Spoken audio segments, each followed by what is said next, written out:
Përshëndetje të nderuar teleshikues, ja ku takuam sërish në këtë edicion informativ, ku në vijmë juftoj që të ndiqni informacionet e përgatitura.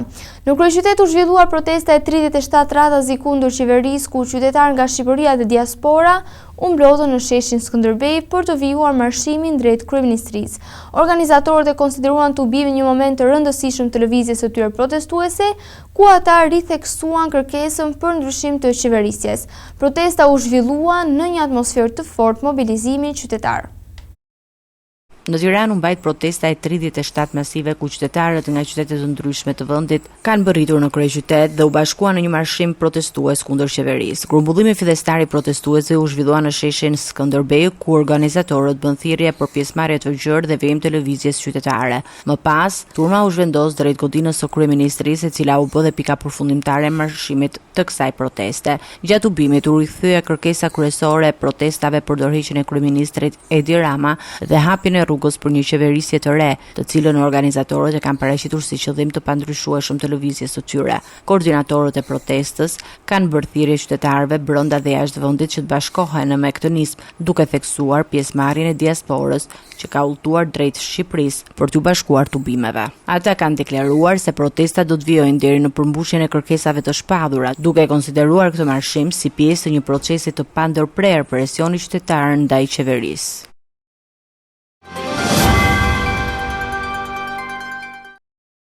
Rreth 300 banorë të krahinës së Nika e Mërturit në Tropoj së bashku me aktivistë mjedisor kanë protestuar kundër ndërtimit të 3 pritave malore në lumin e Mërturit. Ata akuzojnë projektin për mungesë transparence dhe konsultimi publik, ndërsa shprehin shqetësime për dëmtimet e mundshme të një zone të mbrojtur natyrore.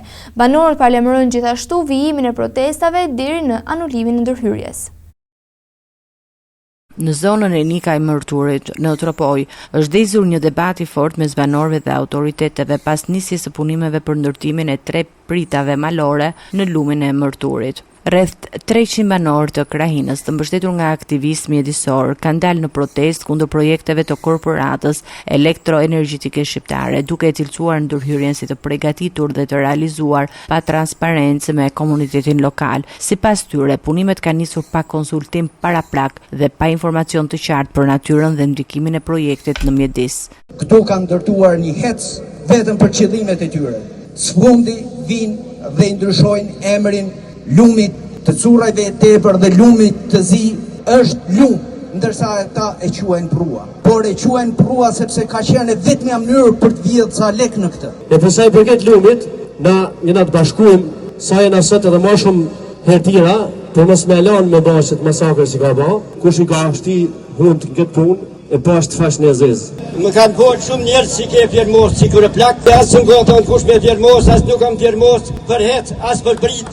Ai që ka fjermos për mua zoti më qallosht marë. Nga ana e tyre, aktivitetet mjedisore kanë ngritur shqetësimin se ndërtimi i digave në një lum malor mund të ketë pasoja serioze për biodiversitetin dhe ekuilibrin natyror të zonës, e cila gëzon statusin e parkut natyror rajonal që prej vitit 2014.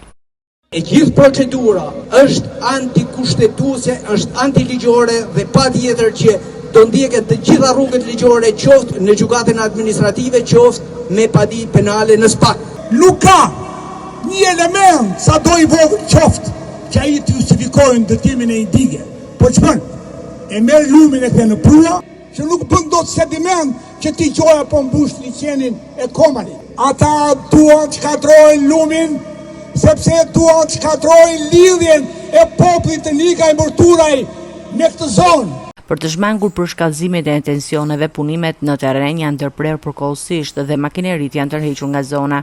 Megjithatë, banorët e Nika e Mërturit deklarojnë se qëndrimi i tyre mbetet i pandryshuar dhe se protestat do të vijojnë deri në anulimin e plotë të projektit. Ambasadori i Gjermanisë në Shqipëri, Karl Berger, ka rikonfirmuar mbështetjen e vendit të tij për procesin e integrimit evropian të Shqipërisë, duke theksuar rëndësinë e respektimit të vlerave të Bashkimit Evropian. Ai ka mbajtur një qëndrim të prerë kundër dhunës në jetën publike dhe politike, ndërsa ka vënë theksin në zbatimin e ligjit dhe të drejtave të njerëzit. Deklaratat u bën gjatë një vizite përkujtimore në Borov. Gjermania vijon të mbështesë procesin e integrimit evropian të Shqipërisë, duke theksuar se ky rrugtim kërkon jo vetëm përmbushje teknike të standardeve, por edhe zbatim të përditshëm të vlerave demokratike. Ambasadori mbajti një qëndrim të qartë kundër çdo forme dhune, duke theksuar se procesi demokratik duhet të zhvillohet gjithmonë brenda kornizës së ligjeve dhe respekti institucional. Ne mbështesim dhe jemi të lumtur që populli shqiptar është në një linjë me këto parime dhe mbështesim procesin e integrimit, sidomos në pjesën teknike, por duhet të vlerësojmë edhe ata që zbatojnë vlerat e EU-s në përditshmëri, por edhe ata që qëndrojnë për të kërkuar zbatimin e ligjit, mbrojtjes së natyrës dhe çështjeve të tjera që lidhen me procesin e integrimit. Deklaratat e tij u bën nga Borova, ku ai mori pjesë në ceremoninë përkujtimore në ndër të viktimave të masakrës së vitit 1943. Berger kujtoi ngjarjen tragjike të asaj periudhe, duke theksuar se historia duhet të shërbejë si mësim për të parandaluar përsëritjen e dhunës së krimeve. Ky është një moment shumë i dhimbshëm për ambasadën gjermane, sepse sot ne jemi këtu për të nderuar viktimat e masakrës gjermane që u bë nga ushtria gjermane në 6 korrik 1943. Të përpiqemi të mësojmë si mund të parandalojmë që historia të mos përsërisë veten. Në raste të tjera ne themi kurrë më. Ndaj ky është rasti kur themi si ngjarje të tilla mos përsëriten dhe kjo arrihet duke vendosur rregulla si toleranca, të drejtat të njerëzit, zbatimin e ligjit dhe këto janë vlerat e Bashkimit Evropian.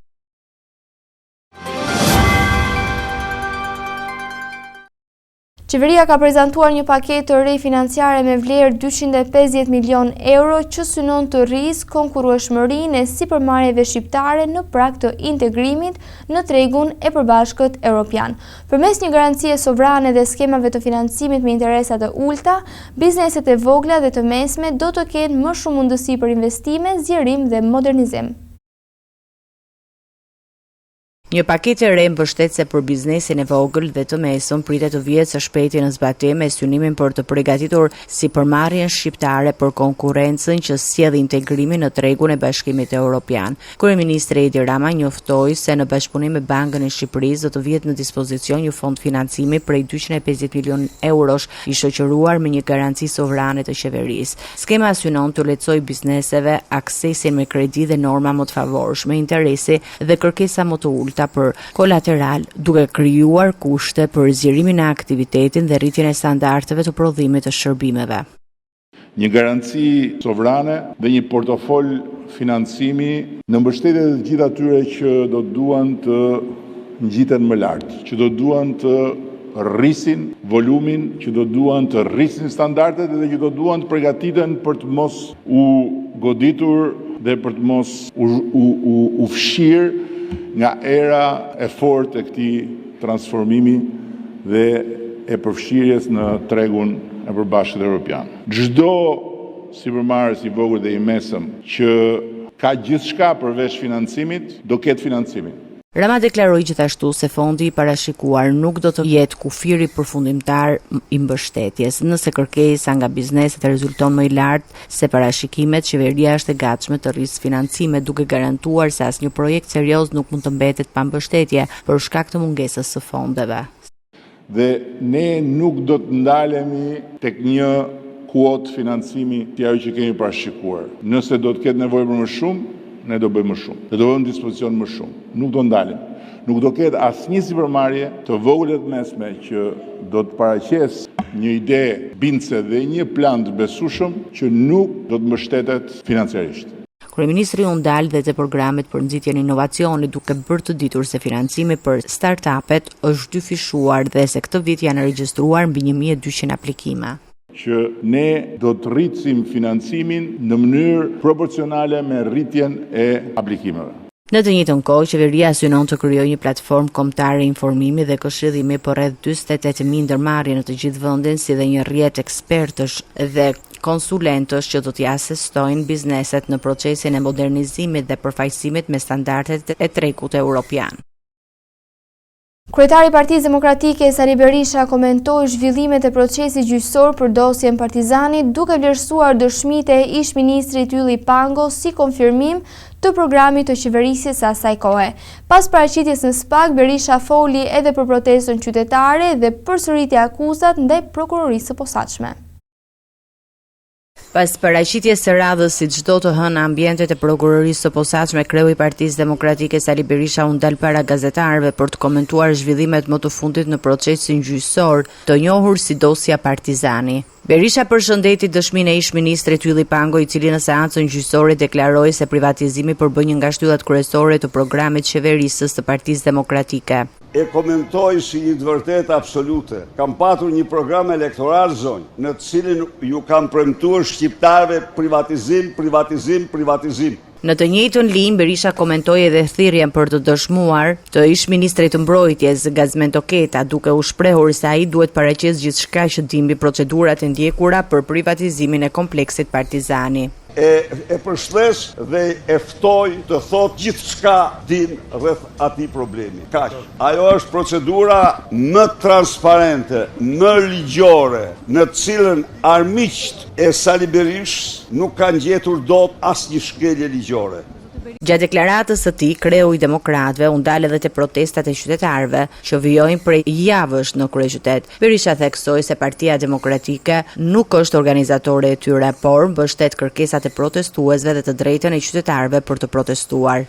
Qëndrimi ynë ka qenë që në fillim dhe ju duhet të keni shumë të qarta ato që deklaroj. Nuk është proteste jonë dhe e drejta dhe morali duhet të ishin të pamshirë ndaj atyre që përpiqen t'ja u kapin apo manipulojnë atë protestë të rive shqiptarë. Përkundër, kam deklaruar dhe deklaroj se bazuar në 6 kërkesat e tyre, Partia Demokratike mbështet me të gjitha mundësitë e saj protestën jashtë çdo konotacioni, simboli partjak, por thjesht në frymën qytetare. Në përfundim, Berisha përsëriti akuzat ndaj prokurorisë të posaçme, duke pretenduar se institucioni është në ndikimin e qeverisë. Sipas tij, SPAK nuk vepron në mënyrë të pavarur, por është, siç u shpreh ai, kontrolluar nga kryeministri Edi Rama. Ka nisur procesi i regjistrimeve për nxënësit e klasës së parë dhe të 10 për vitin e ri shkollor përmes platformës elektronike e-Albania. Ministria e Arsimit bën thirrje për respektimin e afateve dhe rregullave të përcaktuara me qëllim organizimin e saktë të procesit mësimor në të gjithë vendin. Regjistrimet do të vijojnë deri në fund të korrikut, ndërsa për disa kategori nxënësish afatet shtrihen edhe më tej. Ka nisur zyrtarisht të këtë të hënë procesi i regjistrimeve për nxënësit që do të ndjekin klasën e parë dhe klasën e 10 të vitit të ri shkollor përmes platformës online e-Albania. Ministri i Arsimit në një mesazh drejtuar prindërve theksoi rëndësinë e respektimit të afateve dhe procedurave të regjistrimit, duke nënvizuar se ky proces është thelbësor për organizimin e vitit të ri akademik në shkolla. Afati është 6 korrik deri në 31 korrik në e-Albania. Të gjithë prindrit duhet fillojnë procesin e regjistrimit. Me shumë rëndësi për fëmijët që regjistrohen për të parën herë në klasë të parë, të gjithë ata që kanë mbushur 6 vjeç, por edhe ata që kalojnë nga cikli 9 vjeçar në shkollën e mesme, pra në klasën e 10. Është shumë e rëndësishme të ndiqni udhëzimet në e-Albania, të respektojmë rregullat e vendosura nga njësitë e qeverisjes vendore, pra nga bashkitë, në përputhje me vendbanimin tuaj. Regjistrimet për klasën e parë dhe për shkollat e mesme vijojnë të jenë të hapura deri në fund të korrikut, ndërsa për gjimnazet në kohë të pjesshme afati shtrihet deri në 11 shtator. Ndërkohë, për nxënësit që zgjedhin arsimin profesional, aplikimet do të vijojnë deri në 30 shtator përmes të njëjtës platformë, duke u dhënë mundësi të rinjve të orientohen drejt formimit teknik dhe profesional në varësi të interesave dhe kërkesave të tregut të punës. Ish-ministri i Mbrojtjes Gazmend Toketa dha dëshmitë e tij në procesin gjyqësor për dosjen Partizani, duke deklaruar se institucioni që ai drejtonte nuk kishte kompetenca për të ndalur apo vendosur mbi privatizimin e kompleksit. Sipas tij, procedurat kishin përfunduar përpara se çështja të mbërrinte në zyrën e ministrit, ndërsa veprimet e ndërmarra ishin në përputhje me legjislacionin e kohës. Procesi gjyqësor për dosjen Partizani vijoi këtë të hënë me dëshminë e ish-ministrit të Mbrojtjes Gazmend Toketa, i cili u thirr për të sqaruar rolin e institucionet që drejtonte në procedurat që lidhen me kompleksin sportiv. Gjatë dëshmisë së tij, Toketa u shpreh se Ministria e Mbrojtjes nuk ishte kompetencë ligjore për të penguar apo vendosur mbi privatizimin e pronës, duke theksuar se dokumentacioni administrativ kishte kaluar në zyrën e tij vetëm pasi procedurat përkatëse ishte përmbyllur. Ish-ministri deklaroi se si sipas kujtesës së tij, klubi Partizani nuk ka përbërë asnjëherë një çështje me rëndësi të veçantë për ministrin e mbrojtjes. Ai tha se objektivi nuk shërben për nevoja ushtarake dhe administrohet prej kohësh nga subjekte private, ndaj nuk ishte pjesë e prioriteteve të dikasterit që drejtonte. Oketa shtoi se kompleksi ishte në varësi të politikave që lidhen me sportin dhe jo me mbrojtjen kombëtare, duke argumentuar se Ministria e Mbrojtjes nuk ishte as interes funksional dhe as përgjegjësi administrative mbi atë pronë. Në vijim të dëshmisë, ai nënvizoi se të gjitha veprimet procedurale janë kryer mbi bazën e legjislacionit në fuqi dhe praktikave administrative të kohës. Sipas tij, urdhri që firmosi për dorëzimin e pronës përfaqësonte zbatimin e një procedure të përfunduar dhe jo një vendimarrje të re mbi statusin e saj. Dëshmia e gazment oketës vjen pas asaj të ish-ministrit Ylli Pango dhe është pjesë e procesit të shqyrtimit gjyqësor të dosjes Partizani, në të cilën po administrohen dëshmi dhe prova lidhur me procedurat e privatizimit të ish kompleksit sportiv. Është shtyre edhe një herë seanca ku pritej pretenca e prokurorisë së posaçme për Ema Çokun, Piro Xhixhën dhe Fatime Kryemadhin. Shkaku bë mungesa e një prej të pandehurave dhe e mbrojtjes së saj, ndërsa gjykata caktoi datën 13 korrik për vijimin e procesit. Ndërkohë, në procesin kryesor priten edhe kundërshtimet e Monika Kryemadhit ndaj hetimeve të SPAK. Procesi gjyqësor ndaj Ema Çokut, Piro Xhixhës dhe Fatime Kryemadhit është shtyr për herë të tretë, duke vonuar dhe një herë paraqitjen e pretencës nga prokuroria e posaçme. Këtë herë shkak për mos zhvillimin e seancës u bë mungesa e Fatime Kryemadhit dhe përfaqësuesve të saj ligjor. Për këtë arsye, trupi gjykues vendosi ta shtyjë shqyrtimin e çështjes, ndërsa pretenca e SPAK-ut pritet të paraqitet në seancën e saktuar për datën 13 korrik. Tret pandehurit po gjykohen në një procedim të veçuar, pasi në fillim të muajit maj kërkuan përfitim nga gjykimi i shkurtuar. Për këtë arsye, dosja e tyre u nda nga procesi kryesor ku po gjykohet me procedurë të zakonshme ish-presidenti Ilir Meta dhe ish-deputetja Monika Kryemadhi. Në këtë çështje, Meta dhe Kryemadhi përballen me akuza për korrupsion, pastrim parash dhe fshehje pasurie, akuza të cilat ata i kanë mohuar në mënyrë të vazhdueshme. Ndërkohë, me 9 korrik pritet që Monika Kryemadhi të paraqesë kundërshtimin e saj ndaj hetimeve të zhvilluara nga SPAK. Nga ana tjetër, Ilir Meta në deklarimet e tij para gjykatës ka hedhur poshtë të gjitha akuzat, duke pretenduar se procedimi penal ndaj tij është rezultati i një komploti të organizuar nga agjencitë të huaja.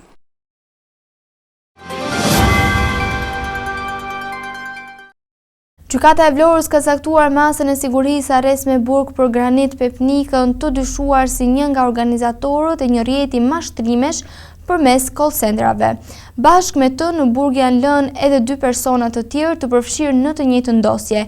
Hetimet lidhen me një skenë që dyshohet se u ka shkaktuar qytetarëve të Bashkimit Evropian një dëm ekonomik prej mbi 50 milion eurosh.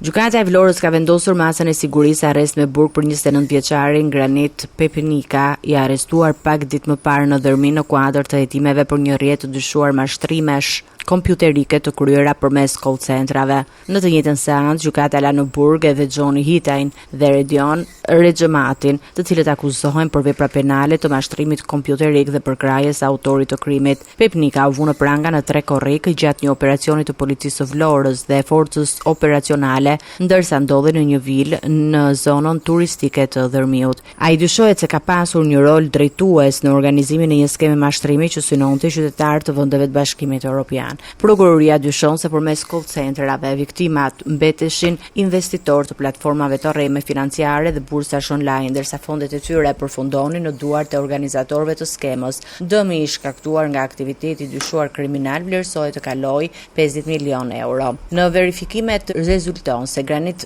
Pepnika zotëronte 50% të aksioneve të shoqërisë së përfshirë në aktivitetin e krijuar në vitin 2021 së bashku me Jurgen Melën. Kjo çështje është pjesë e hetimit të gjerë të nisur nga Prokuroria e Tiranës në bashkëpunim me autoritetet austriake. Operacioni kulmoi në muajin prill të këtij viti, pas një hetimi 2 vjeçar me goditjen e 3 rrjeteve të call centerave që operonin në 12 ambiente në Tiranë, arrestimin e 10 personave dhe sekuestrimin e rreth 900.000 eurove kesh, si dhe provave të tjera materiale që konsiderohen të rëndësishme për vijimin e hetimeve. Një zjarr i përmasave të mëdha i rënë në zonën mes fshatrave Driz dhe Peshtan në Fier ka lënë pas dëme të konsiderueshme në banesa, kultura bujqësore dhe infrastruktura rurale. Një ditë pas shuarjes së flagëve, banorët po përballen me pasojat e rënda të ngjarjes, ndërsa autoritetet kanë arrestuar një 20 vjeçar si autor të dyshuar të zjarrvënies. Hetimet vijojnë për të sqaruar rrethanat e plota të incidentit.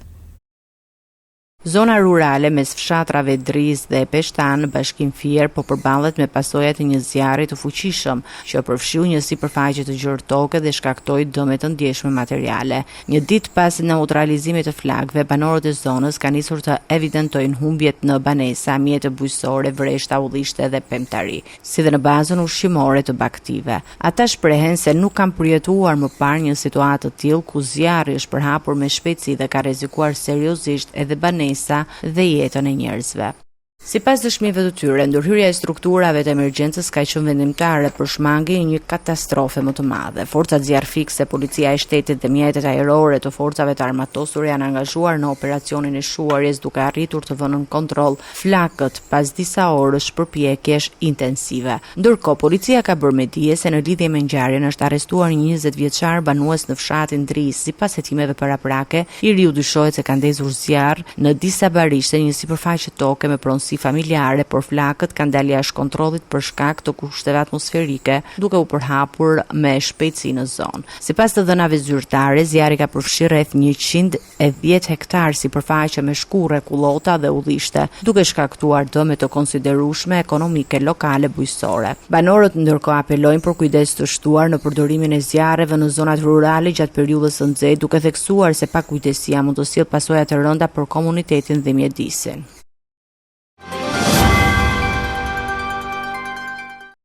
Të nderuar teleshikues, në vijim juftoj që të ndiqni parashikimin e motit për ditën e nesërme. Territori shqiptar për datën 7 korrik 2026 do të karakterizohet nga kushte atmosferike të qëndrueshme me dominim të kthjellimeve dhe intervale të gjata me diell në pjesën më të madhe të vendit. Gjatorëve të pasdites në relievet malore priten vranësira të lehta kalimtare, kryesisht në zonat lindore dhe juglindore, por parishje domethënse temperaturat do të shënojnë një rritje të re duke ruajtur mod tipik veror. Parashikimet e disponueshme tregojnë një mod kryesisht të thatë dhe të qëndrueshëm. Paraditja do të jetë kryesisht me diell në të gjithë territorin, ndërsa në zonat e izoluara do të ketë vranësira të pakta kalimtare. Pasditja vijon me mod të ngrohtë dhe të qëndrueshëm. Temperatura minimale pritet të zbresë deri në 15 gradë Celsius, ndërsa ajo maksimale do të arrijë deri në 36 gradë Celsius. Gjatë ditës pritet rreth 11 deri në 13 orë me diell. Era do të fryejë lehtë nga drejtimi veri perëndimor me shpejtësi 2 deri në 5 metra për sekond. Deti do të ketë dallgëzim të ulët rreth 1 deri në 2 ball. Indeksi ultraviolet për Tiranën pritet të jetë i lartë rreth 8 deri në 9. Sipas të dhënave astronomike, lindja e diellit në Tiranë do të jetë rreth orës 5:08 minuta, ndërsa perëndimi rreth orës 20:24 minuta. Temperaturat minimale dhe maksimale për disa qytete kryesore të Shqipërisë do të jenë si më poshtë. Shkodër, 19 deri në 36 gradë Celsius. Kukës, 18 deri në 32 gradë Celsius. Peshkopi, 16 deri në 30 gradë. Tiranë, 20 deri në 35 gradë. Durrës, 24 deri në 32 gradë. Kavaj, 23 deri në 32 gradë. Elbasan, 21 deri në 35 gradë. Berat, 22 deri në 36 gradë. Korç, 15 deri në 29 gradë. Vlorë, 24 deri në 32 gradë. Gjirokastër, 17 deri në 31 gradë. Sarand, 24 deri në 32 gradë Celsius. Territori i Kosovës për datën 7 korrik 2026 do të karakterizohet nga një motë relativisht i qëndrueshëm, me kthjellime dhe intervale të gjata me diell. Qytetarëve të Pazites mund të ketë vranësira të lehta kalimtare në zonat malore, por pa rreshje të rëndësishme. Temperaturat do të mbeten të larta dhe tipike për stinën e verës. Paraditja do të ketë një motë kryesisht të kthjellët, ndërsa Pazitja vijon me temperatura të larta dhe një motë të qëndrueshëm. Temperatura minimale pritet të zbresë deri në 14 gradë Celsius, ndërsa maksimale do të arrijë deri në 32 gradë. Era do të fryejë lehtë nga drejtimi veri perëndimor me shpejtësi 2 deri në 5 metër për sekond. Indeksi ultraviolet për Prishtinë pritet të jetë i lartë rreth 7 deri në 8. Sipas të dhënave astronomike, lindja e diellit në Prishtinë do të jetë rreth orës 4:58 minuta, ndërsa perëndimi rreth orës 20:23 minuta. Temperaturat minimale dhe maksimale për disa qytete kryesore të Kosovës do të jenë si më poshtë. Mitrovic, 15 deri në 31 gradë Celsius. Podujev, 14 deri në 30 gradë. Skënderaj, 15 deri në 31 gradë. Pej, 15 deri në 31 gradë. Prishtinë, 15 deri në 32 gradë. Gjakov, 16 deri në 32 gradë. Malishev, 16 deri në 32 gradë. Gjilan, 15 deri në 31 gradë. Ferizaj, 15 deri në 31 gradë. Kaçani, 14 deri në 30 gradë. Suharek, 16 deri në 32 gradë. Prizren, 16 deri në 32 gradë Celsius. Të nderuar teleshikues, kjo ishte gjithçka që kishim përgatitur në këtë edicion informativ. Së bashku do të rishihemi në edicionet e ardhshme. Deri atëherë, miru takofshim.